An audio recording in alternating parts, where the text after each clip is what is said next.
bem-vindos ao IDC Directions, mais especificamente ao painel sobre The Future of Intelligence, Data, Artificial Intelligence, Insights at Scale.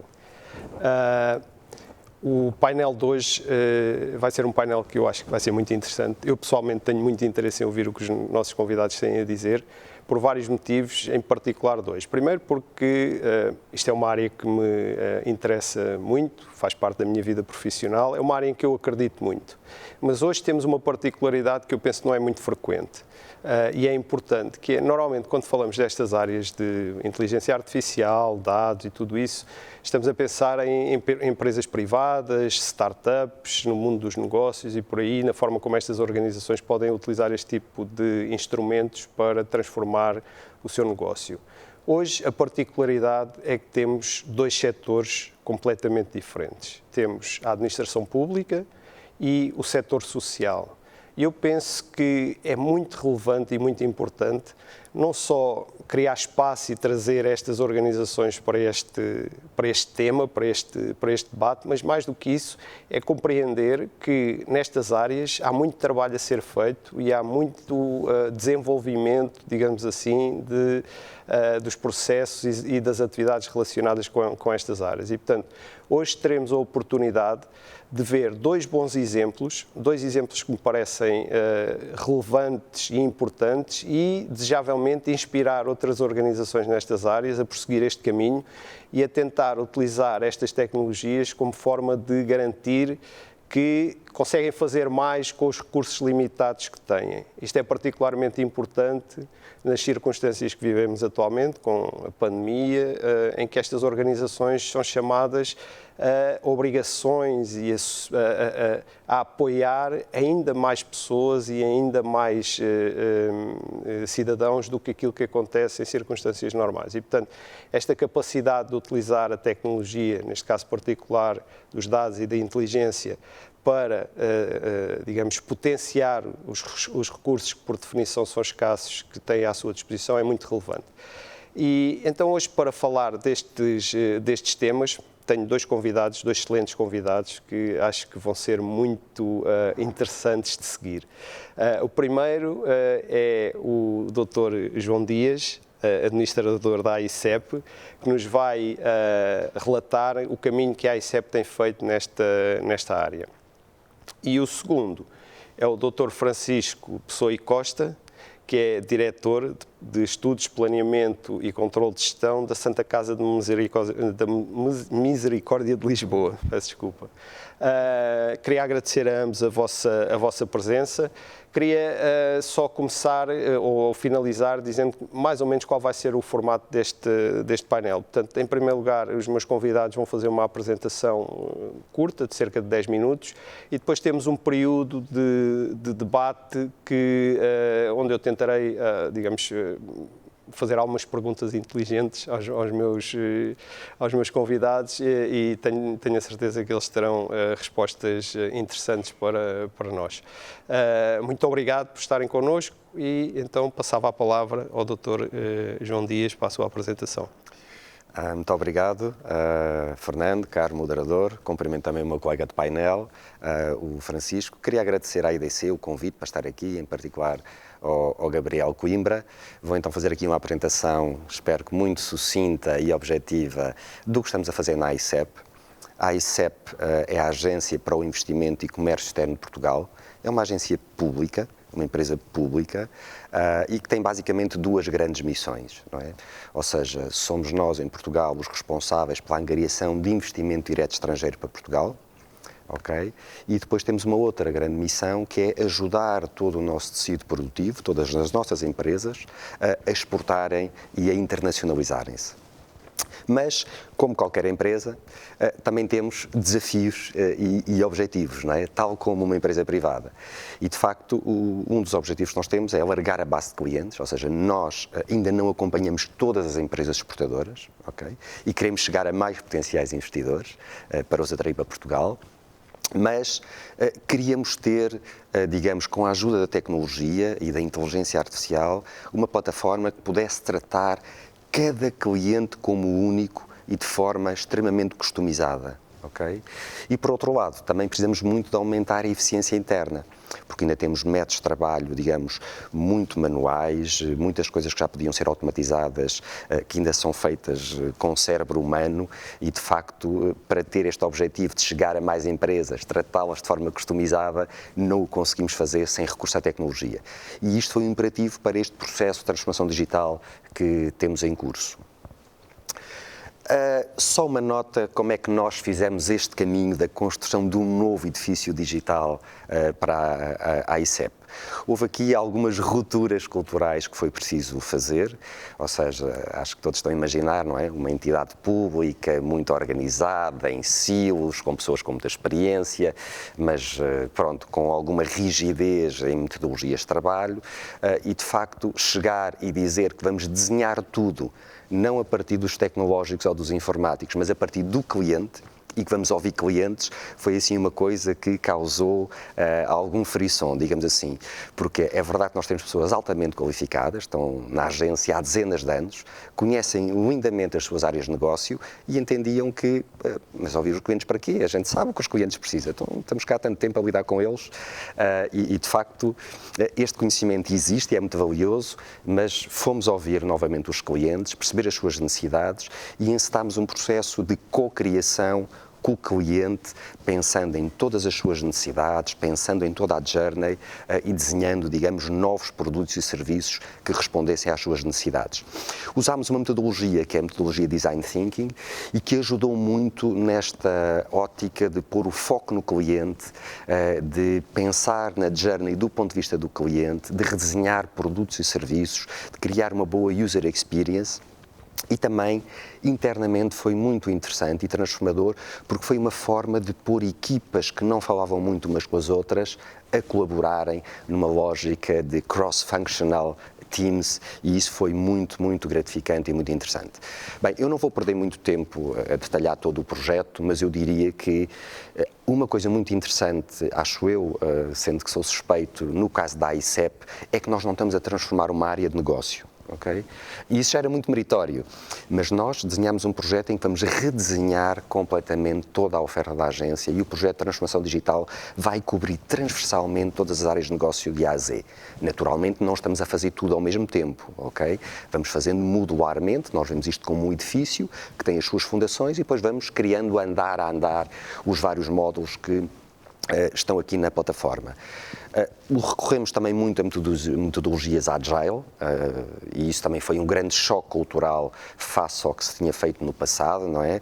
Havia mais conhecimento de metodologias mais waterfall, em que andavam-se 2 anos a definir as especificações ao detalhe, depois 3 anos a construir e então quando aquilo entrava todo um colosso de aplicações em funcionamento já estavam completamente desatualizadas.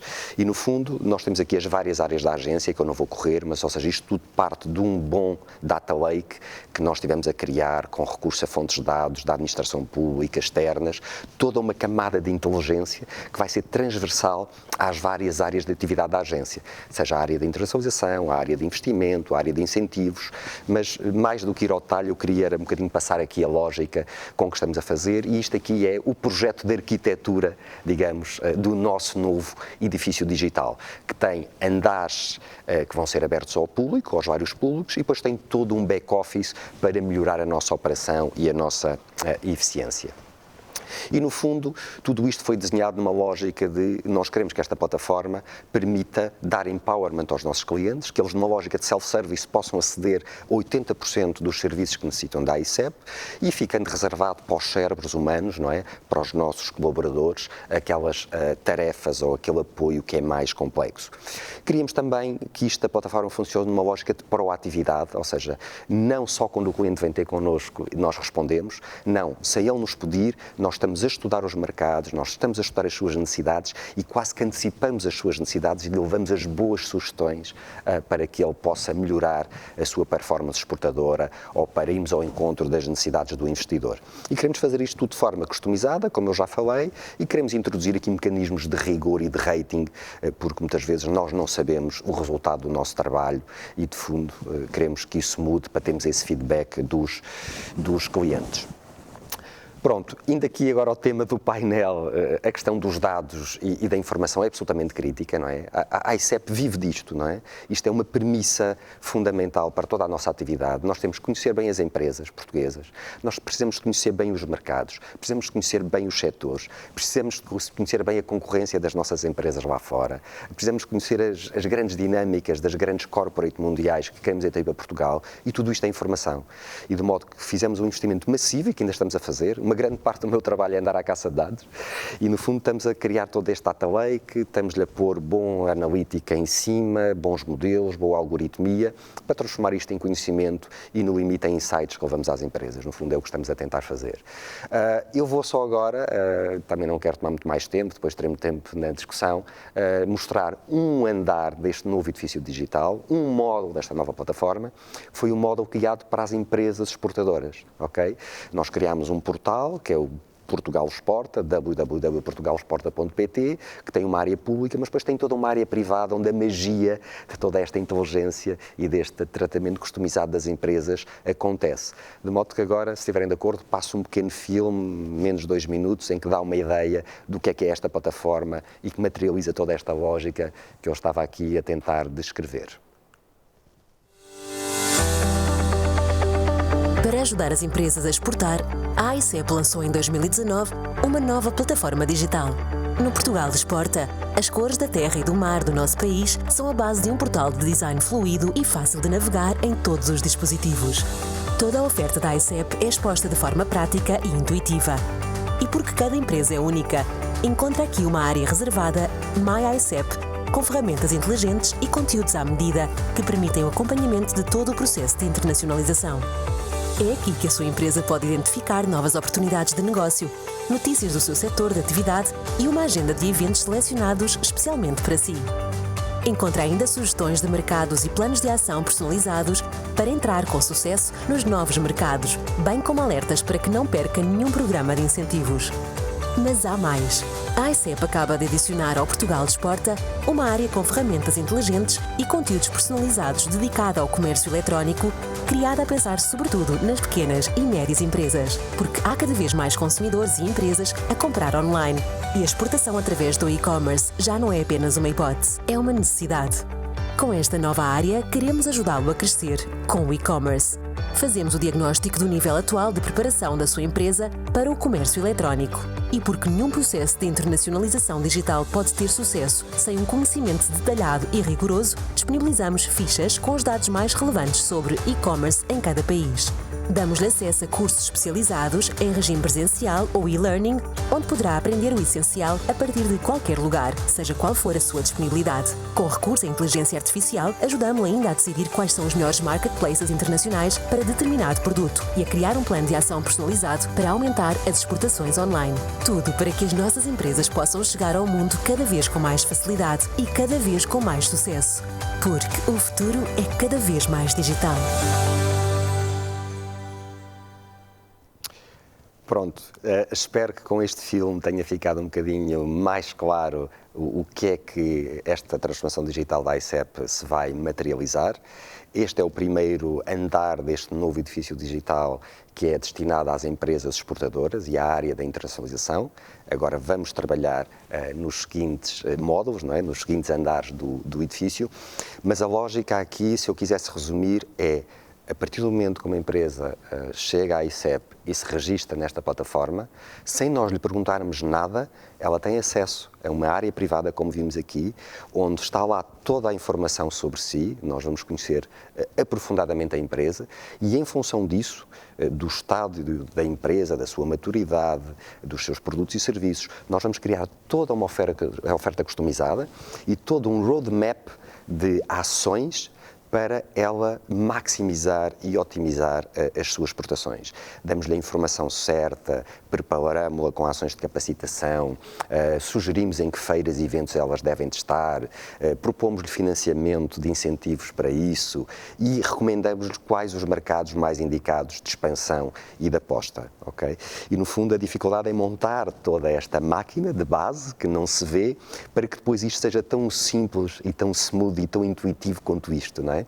Porque às vezes eu tinha a sensação, quando vejo isto, claro, isto faz todo o sentido e é tão simples, e porque é que andaram tanto tempo, anos a desenhar isto e a construir isto, mas no fundo a parte que não se vê é muito importante, toda a parte da analítica, de dados, de conteúdos e de inteligência, para que isto seja possível. O feedback que temos tido tem sido muito bom e agora vamos continuar a restante construção da casa para que isto tudo faça cada vez mais sentido e seja cada vez mais coerente e sinérgico. E de modo que acho que ficava por aqui para dar espaço aqui ao meu colega também, ao Fernando, ao Francisco, perdão. Sim, senhor. Muito obrigado, João, pela excelente apresentação. Eu estou certo que muitos, se calhar, ficarão até surpreendidos com a sofisticação da transição digital na AICEP.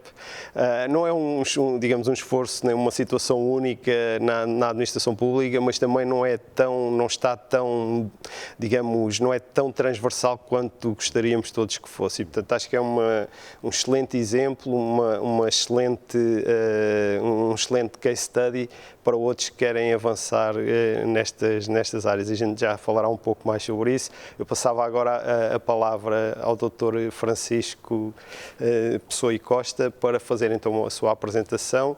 Também muito interessante, neste caso no setor social, com a Santa Casa da Misericórdia de Lisboa. Muito obrigado. Obrigado, Fernando.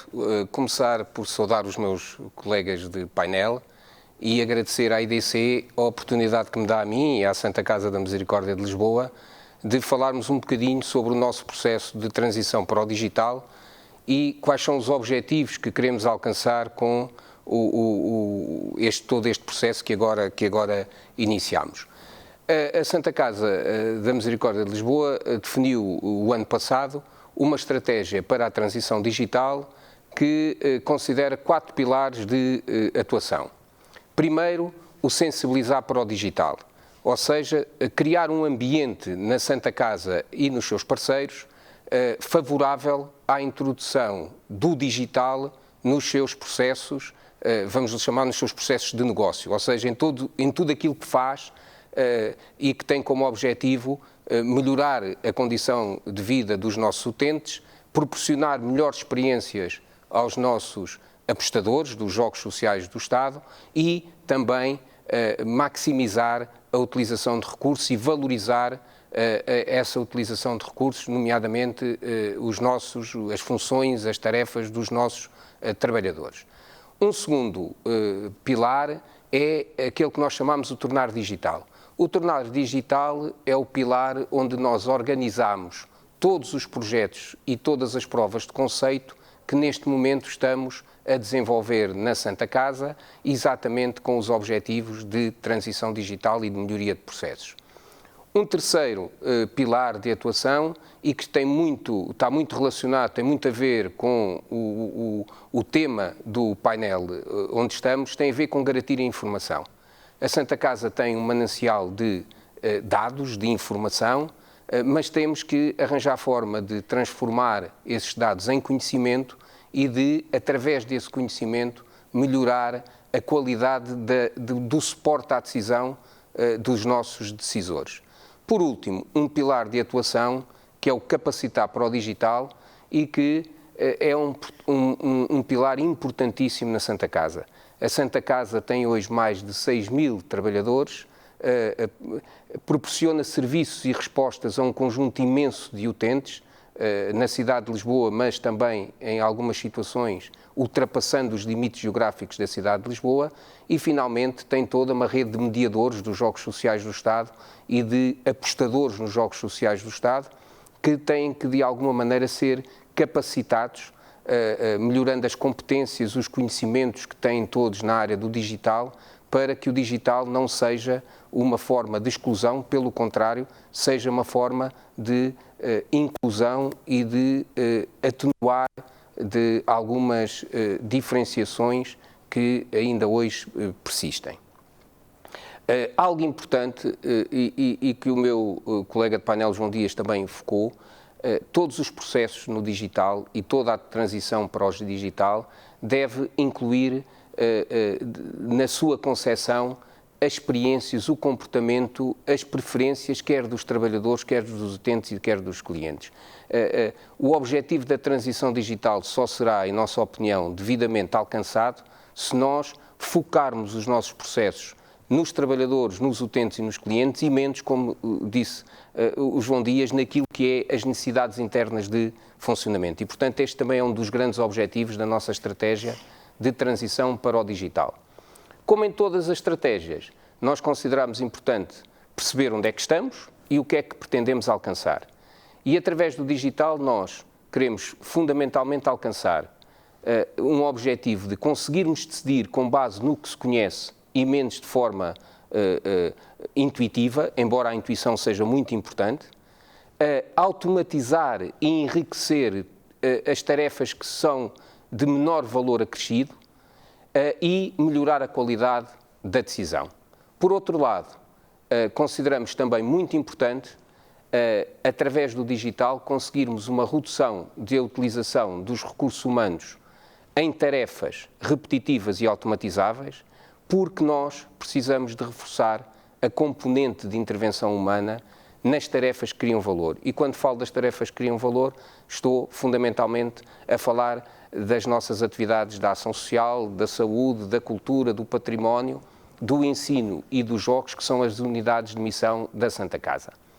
Uma das áreas iniciais tem a ver com os nossos serviços instrumentais, que são os serviços de suporte às unidades de missão, às áreas de missão da Santa Casa, e onde nós estamos a iniciar projetos, provas de conceito, que têm a ver com a introdução de chatbots, com a introdução de algumas peças de inteligência artificial, conseguindo aumentar a rapidez de execução destes processos, aumentar a capacidade de atendimento em áreas como, por exemplo, o contact center, melhorar a qualidade de resposta e, em simultâneo, lá está o objetivo de redução dos recursos humanos utilizados, também a redução dos gastos operacionais e a redução das falhas. E aqui entenda-se como falhas aquelas situações onde nós, enquanto humanos, não temos sempre a mesma resposta para a mesma questão inicial e, portanto, é necessário aqui também garantir uma uniformidade no atendimento.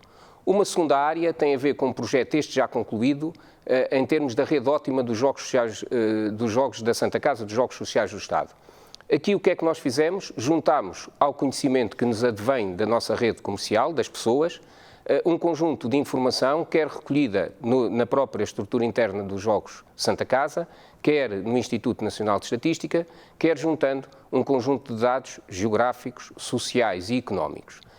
Colocámos por cima uma camada de analytics e de inteligência artificial e através de algoritmos e através de um processo que foi desenvolvido com um dos nossos parceiros, neste caso a Nova IMS, conseguimos responder quais são as características da rede e dos mediadores, onde é que devemos reforçar a nossa rede para servir melhor a população e para conseguir que não haja franjas de população não cobertas pela oferta de jogos sociais do Estado e que rentabilidade devemos esperar. Quer a rentabilidade de Santa Casa, quer a rentabilidade que os próprios mediadores devem esperar. Uma terceira área de atuação, o Serviço de Apoio Domiciliário Integrado. Aqui o que nós precisamos é de conhecer para decidir. Nós temos um grande objetivo de adiar a institucionalização das pessoas que compõem a população com mais de 65 anos. Queremos, em simultâneo, garantir o acompanhamento correto destas pessoas e queremos passar de uma atuação curativa para uma atuação preventiva. No fundo, queremos contribuir de forma significativa para um dos objetivos de desenvolvimento sustentável da ONU e que tem a ver com o Índice de Saúde e de Bem-Estar. Como é que o vamos fazer? Vamos introduzir um conjunto, e já o estamos a fazer, de sensores naquilo que se poderia chamar a área da Internet of Things. Vamos criar novamente uma camada de analytics e de inteligência artificial para trabalhar todos estes indicadores que vamos receber e, através de um sistema de alarmística, e caso seja necessário, e em determinadas circunstâncias, vamos apelar às equipas presenciais para atuar junto destes nossos utentes. No fundo, queremos aumentar a qualidade, queremos aumentar a segurança e queremos aumentar a sustentabilidade do sistema. Por último, o projeto Radar.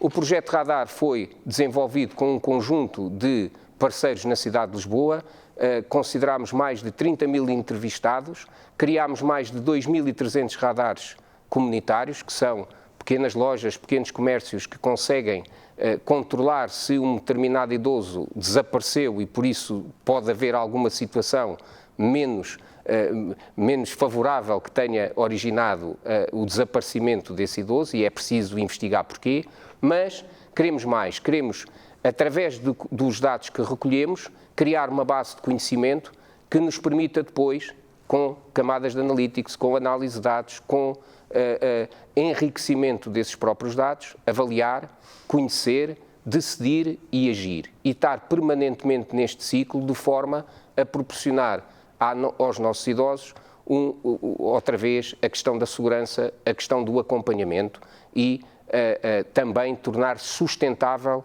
todo este processo e todo este sistema de acompanhamento. A Santa Casa tem 522 anos de história, foi pioneira e é pioneira em muitas áreas, como seja, por exemplo, na área da saúde, como seja na ação social, e aquilo que nós pretendemos também com esta estratégia de transição para o digital é que a Santa Casa, como disse o Fernando na apresentação, possa servir de inspiração e possa servir de modelo para a introdução de sistemas de analytics, sistemas de digitais que enriqueçam as suas respostas, melhorem as suas respostas e, no fundo, nos deixem atingir o nosso grande objetivo, que é por boas causas. Muito obrigado, Francisco. Bom, vamos então passar agora aqui a uma fase, a uma conversa, digamos assim, sobre este tema. Eu penso que talvez concordem comigo se eu disser que há muitos pontos em comum nas vossas apresentações. Em particular, há esta ideia de deixar de estar tão focado para o interior e estarmos mais centrados nos clientes, digamos assim, das vossas organizações, um esforço grande nesse sentido de servir esses clientes. E, por outro lado, também há, digamos assim, uma ambição de automatizar processos rotineiros e que exigem, digamos assim, muita mão de obra, mas pouca inteligência, digamos assim, e ter a capacidade de os automatizar e dessa forma libertar recursos para tarefas mais relevantes e mais difíceis, digamos assim. Portanto, penso que estes dois eixos são mais ou menos comuns. Eu tinha digamos aqui, uma pergunta que é mais uma curiosidade minha, se vocês me fizerem. Ambos estão na origem, ou estão próximo da origem do início desta transição digital nas vossas organizações. E, portanto, assistiram a isto desde o início. E todos nós, hoje em dia, falamos muito da abundância de dados. Mas a minha experiência pessoal é que quando se inicia um processo deste tipo, o primeiro problema são exatamente os dados. Ou seja, nós temos muitos dados, mas muitas vezes temos muitos dados que não são relevantes e não têm a qualidade necessária para aquilo que nós necessitamos de fazer. Eu gostava de perguntar se esta foi a vossa experiência e se, digamos, o desenvolvimento deste esforço de início, desta transição, também digamos, ajudou a compreender melhor quais são os dados que são realmente relevantes, quais são as alterações que se têm que fazer ao nível do sistema de informação e das bases de dados que estão disponíveis para viabilizar este caminho. Se calhar começava aqui pelo João. João, o que é que acha? Pois, isso é, Fernando, colocar o dedo na ferida, porque sem matéria-prima, sem dados, nada disto funciona, não é? Podemos ter os melhores softwares, a melhor algoritmia, quer dizer, o melhor desenho de UX, de UI, mas, quer dizer, se não houver bons dados em quantidade, diversidade e reliable, com qualidade, quer dizer, tudo fica comprometido, não é? E muitas vezes, depois, quando se abre o baú, não é? E se vai ver, percebemos que, se calhar, até pensamos que temos alguns dados, sim, mas os dados não têm a qualidade que é necessária para depois poder ter boa algoritmia e boa inteligência a funcionar. É mesmo como o Fernando disse, não é? E nós sentimos isso. E de modo que ainda estamos nesse processo de limpeza de data quality dos dados, não é? Estamos a fazer isso. E, além do mais, estamos a tentar também agregar num data lake todo um conjunto de informação que estava dispersa pela casa, não é? A ICEP é uma pequena multinacional, nós temos delegações em 60 mercados, não é? Toda essa informação que possivelmente estará nesses centros de negócio ou, no limite, nos computadores de cada um desses colaboradores, não é? Tentar pôr isso tudo num data lake de forma organizada, estruturada, e dados que nos faltam, não é? Que é preciso ir buscar fora, e eu tenho andado aqui muito a fazer de quase DRP, de diplomata, a ir buscar acordos com a entidade A, a entidade B da administração pública, para conseguir juntar todos os dados para que esta magia que vimos no filme seja possível. Quando uma empresa se registra, a gente sabe quase tudo sobre ela e que sabemos tudo sobre muitos mercados, não é? E, de facto, é um trabalho árduo, hercúleo, que não termina, mas é a base e a pedra basilar de todo este processo de transformação digital. O Estado evoluiu muito, a interoperabilidade dos dados, é verdade. Há muita boa vontade, que eu noto, das entidades da administração pública em partilhar, mas muitas vezes ainda não há preparação técnica, tecnológica para essa partilha se fazer facilmente, por APIs, rapidamente. De modo que nós estamos a receber muitos dados relevantes por PEN. Temos acordos com um conjunto de entidades, mas a única forma de os obter é por PEN, periodicamente, várias vezes durante o ano. Mas sim, essa é a questão certeira, Fernando, e esse é o nosso cavalo de batalha que vai continuar para os próximos tempos. Muito obrigado. Francisco, Pois, também tem uma experiência semelhante. Tenho uma experiência semelhante.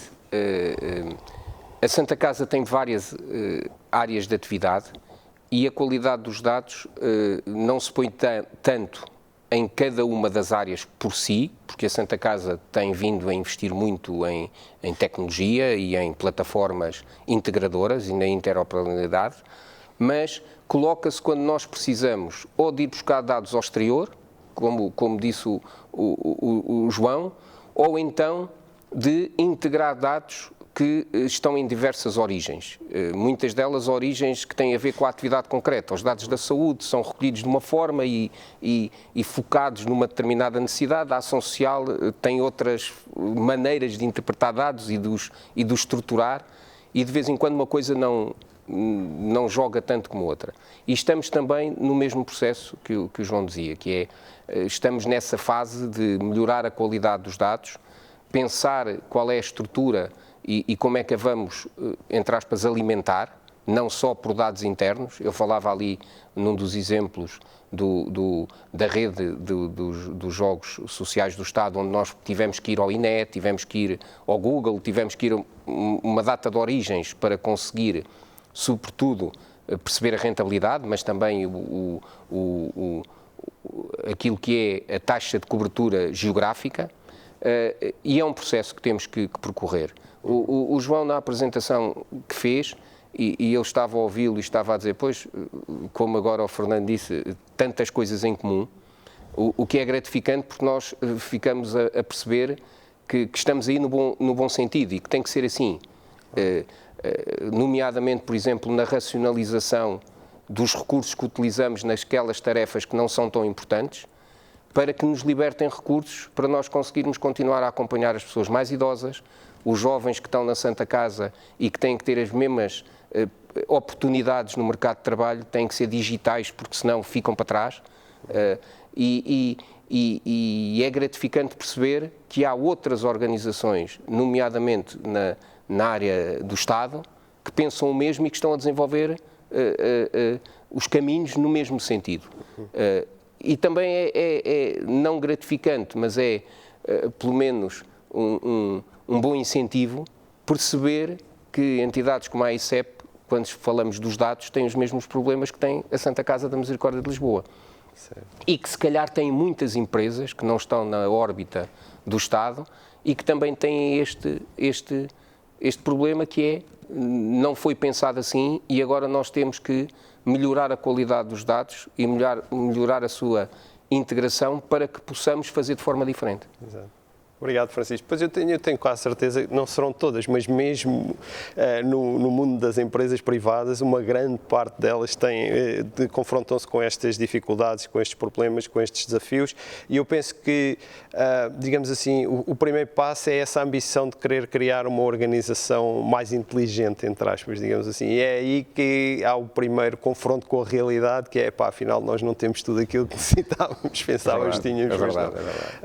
Pensávamos que era só comprar o software, mas afinal há aqui outras coisas. A propósito disto, eu agora se calhar começava pelo Francisco, neste esforço de implementação de todos estes projetos muitíssimo interessantes que apresentou, tirando a questão dos dados, pronto, já abordámos, qual foi a maior dificuldade, a maior, digamos assim, a maior barreira? Nós compreendemos que nas vossas duas organizações, digamos assim, os graus de liberdade, digamos assim, na gestão são diferentes daquilo que acontece no privado. E a minha curiosidade seria para perceber qual foram, eu não diria obstáculos, mas digamos assim, as dificuldades mais óbvias que encontraram para implementar este tipo de projetos. Deixe-me dar-lhe a volta um bocadinho à pergunta. Algo que eu penso que é imprescindível. Eu não sou membro da administração da Santa Casa, da mesa da Santa Casa, e algo que é fundamental num projeto destes é sentir ou ser o elemento da administração que puxa por estes projetos, puxa por estas iniciativas, se transforma quase no diretor de marketing destas iniciativas, ou então ter um apoio completo, inequívoco, não diria incondicional, porque nas organizações o apoio incondicional não é sequer legítimo pedi-lo, mas totalmente inequívoco. E eu tive a felicidade de ter isso com a mesa da Santa Casa. E isso abre-nos depois um conjunto enorme de oportunidades e ajuda-nos a derrubar um conjunto enorme de barreiras. Como o João também disse, na AICEP, a Santa Casa tem hoje mais de 6.000 trabalhadores. É uma estrutura organizada no modelo funcional, portanto, com silos e hierarquizada, e o facto de nós sentirmos o tal apoio da administração e os outros setores saberem que esse apoio existe é um fator crítico de sucesso. É, na minha opinião, o maior fator crítico de sucesso. O resto é uma necessidade de resiliência muito grande. Ou seja, eu e a minha equipa termos a consciência de que se calhar vamos falar uma vez e vão dizer que não, mas depois temos que melhorar a nossa proposta e falar uma segunda vez e talvez nos digam talvez, e nós, em lugar de desistirmos, o que temos que fazer é voltar a melhorar a proposta e ir uma terceira vez, e aquilo que normalmente acontece é que nos dizem que sim. Desde que as pessoas sejam integradas nas soluções, que nós consigamos ouvir as pessoas, e que lá está, e quando falo de pessoas, não falo só das pessoas da organização, das pessoas a que se destinam a ação da Santa Casa, porque a Santa Casa vive para a população idosa, para os menos protegidos desta sociedade, para os refugiados também, tem um papel muito importante nos refugiados, e, portanto, a própria transição para o digital também é uma mudança de paradigma. É nós incluirmos naquilo que fazemos a opinião, as experiências, os conhecimentos, as ansiedades dessas pessoas. Portanto, dando a volta à questão, eu acho que o fator crítico de sucesso é o apoio incondicional da administração. Da administração, certo. Isso ajuda a quebrar muitas barreiras e muitas dificuldades. Claro. É indispensável, não ajuda, é indispensável. É fundamental para não isso. Naquilo que eu conheço da administração pública, não é possível fazer um processo de transição destes, que existe mudança, que exige decisão sem haver esse apoio. Certíssimo. João, qual é a sua experiência? Quer dizer, eu começo por concordar completamente com o que o Francisco disse, não é? Ou seja, tem que haver um grande empowerment e um apoio total ao mais alto nível, não é? Ou seja, e a coisa tem mesmo que ser top-down, ou seja, a administração, o presidente, tem que estar todos super alinhados e isso tem que haver um sinal claríssimo e inequívoco para a casa, não é? De que isto é para fazer e que a visão e que o caminho é este e que ela está clara, está bem consolidada e que é bem explicada, não é? Totalmente de acordo. Agora, tentando responder à questão, curiosamente, se calhar iriam pensar, na administração pública, a principal dificuldade que ele vai dizer é financiamento. Mas não é. Podia ser, mas não é. Felizmente existem apoios públicos e nós temos recorrido muito a fundos para a modernização do Estado, para a modernização administrativa e de modo que nós por aí conseguimos resolver a questão do financiamento, de modo que não é essa, digamos, a expectável ou a suposta principal dificuldade. O que nós sentimos mais e o que eu senti mais em particular são duas outras questões. A questão da contratação pública, ou seja, o CCP é um colete de forças para quem quer inovar. Obviamente que compreendemos toda a parte da transparência e da concorrência, e isso são valores inabaláveis e têm que estar, mas quando se quer inovar, às vezes fica muito difícil neste quadro conseguir fazê-lo. Como é que nós contornamos isso? Ou seja, a última revisão do CCP introduziu uma figura nova, duas, mas uma que é a parceria para a inovação, e nós, a ICEP, estamos a fazer a segunda fase de toda a nossa transformação digital, recorrendo a esse figurino. Somos possivelmente a primeira entidade da administração pública que está a usar esta figura. Também estamos a inovar e a tentar desbravar terreno, e se correr bem, estamos na disposição de partilhar com outras entidades que queiram seguir esta figura. Está neste momento a decorrer esta parceria para a inovação, no valor de 2 milhões de euros, já temos a primeira fase da pré-qualificação e acreditamos que se correr bem e com a experiência que vamos ganhar, pode ser uma ajuda para fazer projetos de inovação, especialmente com metodologias agile, que nós, quando começamos o projeto, não sabemos exatamente todas as especificações de como que ele vai ficar no final, porque vai haver várias interações com o cliente, vai haver várias afinações, vai haver um desenvolvimento contínuo e progressivo. Não sabemos exatamente qual vai ser o figurino final. De modo que, se isto funcionar, nós cá estaremos para partilhar com quem quiser e ajudar, mas pronto, CCP, contratação pública é um problema. O segundo que eu diria é recrutamento de recursos humanos, não é? Porque nós temos, de facto, regras muito apertadas de contratação, seja de poder contratar pessoas, mas também do que lhes podemos pagar, não é? E de facto, concorrer com competências que são altamente disputadas no setor privado e encaixá-las na matriz salarial da função pública é muito difícil. Como é que damos a volta a isto? No que é possível dar? Temos recorrido muito a prestadores de serviços, ponto 1. Ponto 2, temos conseguido que alguns recém-licenciados, ou porque têm um bocadinho nesta geração Z, esta questão do purpose e da missão, e quer trabalhar para Portugal e ajudar a economia portuguesa, um bocadinho como a Santa Casa, não é? Também tem esta coisa aspiracional e de missão, e conseguimos atrair pessoas altamente competentes assim, ou então pessoas que também por isso querem estagiar e querem poder fazer a sua tese de mestrado e doutoramento. Temos várias pessoas da nova IMS, nesse caso, e que têm sido uma ajuda preciosa, e é a forma que temos de contornar a coisa. Sim, senhor João.